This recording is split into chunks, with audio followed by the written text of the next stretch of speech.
My dear students, आज हम लोग बिकम ऑनर्स सेमेस्टर 6 के लिए ऑडिटिंग का पेपर पे काम कर रहे हैं। Auditing and corporate governance core paper है बिकम ऑनर्स सेमेस्टर 6 के लिए।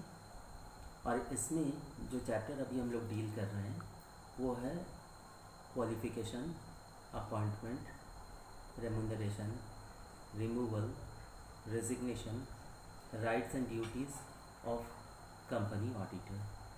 और इसमें जो पोर्शन आज हम लोग लेके चल रहे हैं वो है रेमुनरेशन ऑफ ऑडिटर और resignation by the auditor and removal of auditor. My dear students, I am doctor Kumar A.N. Shahdeo, HOD commerce, Marwari college Ranchi, a constituent and autonomous unit of Ranchi University Ranchi।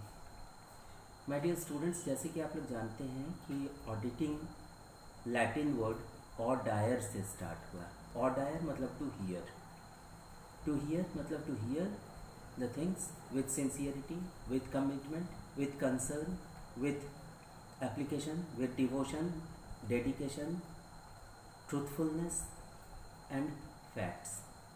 My dear students, जो इंसान audit करता है उसको auditor कहा जाता है।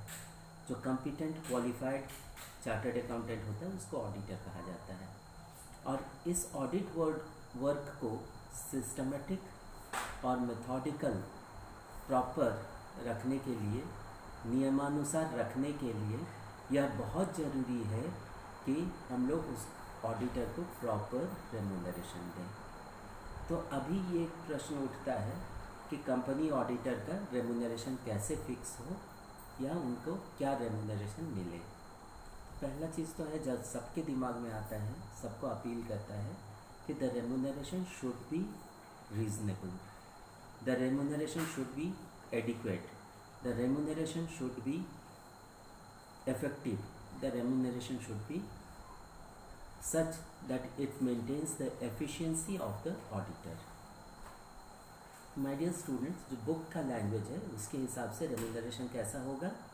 Remuneration of auditors, पहला है fixation of remuneration. The remuneration of the auditor of a company shall be fixed in its general meeting और in the manner as laid down in this meeting।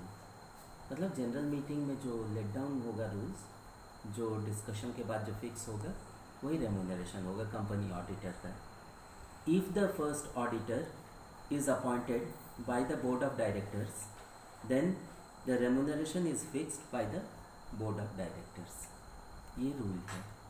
Second है expenses included in the remuneration. Expenses here include fee payable to the auditor। फी जो payable होगा auditor को, फी जो दिया जाएगा auditor को, वो एक्सपेंसेस में आता है।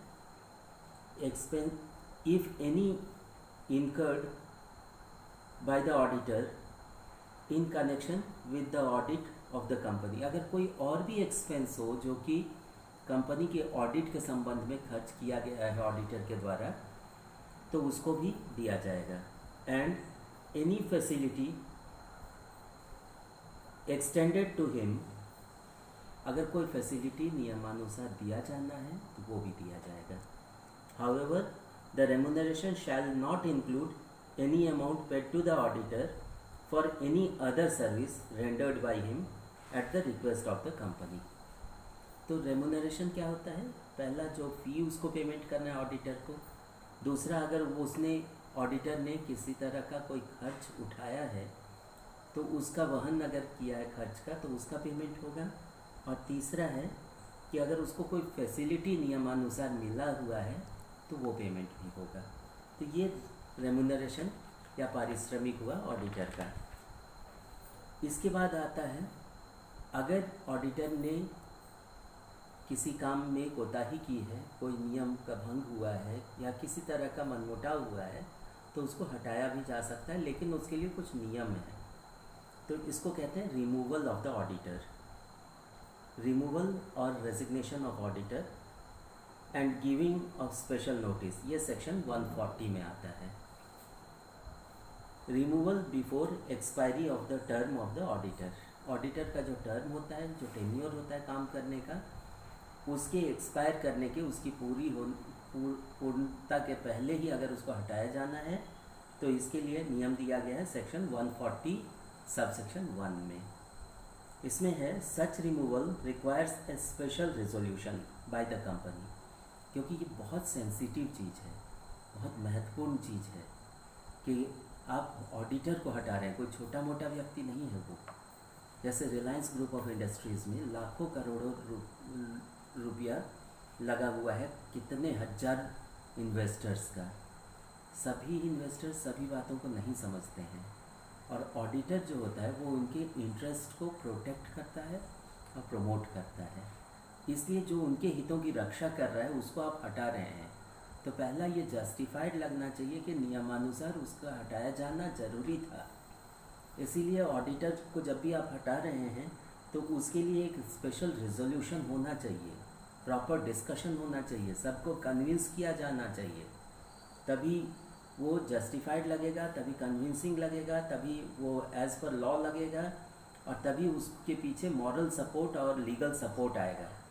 तो यहाँ पे है such removal requires a special resolution by the company after obtaining the previous approval of the central government as per rule 7 of CAAR 2014.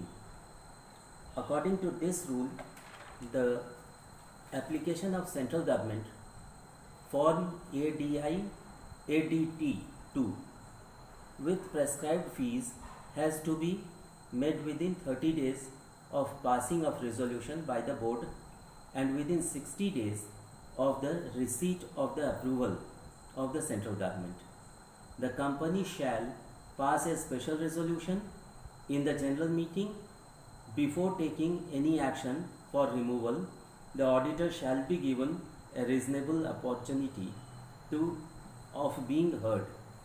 हो सकता है किसी तरह का कम्युनिकेशन गैप आ रहा है, हो सकता है किसी बात पे हिच है, तो एक ऑडिटर जो होता है उसको एक जस्टिफाइड टाइम मिलना चाहिए, एक रीजनेबल टाइम मिलना चाहिए और अपॉर्चुनिटी मिलना चाहिए कि वो अपनी बातों को रख सके बोर्ड ऑफ डायरेक्टर्स के सामने और कन्विंस कर सके। अगर वो कन्विंसिंग होगा तो उसको सुनना है। इसके बाद आता है कभी कभी रिजिग्नेशन भी होता है ऑडिटर का, वो रिज़ाइन भी कर सकता है। तो ये है resignation bye the auditor, section 140 subsection 2 और section 140 subsection 3। Resignation normally auditor के तरफ से आता है और इसलिए इसके लिए एक विशेष प्रावधान है। In case the auditor resigns he shall file within a period of 30 days from the date of resignation.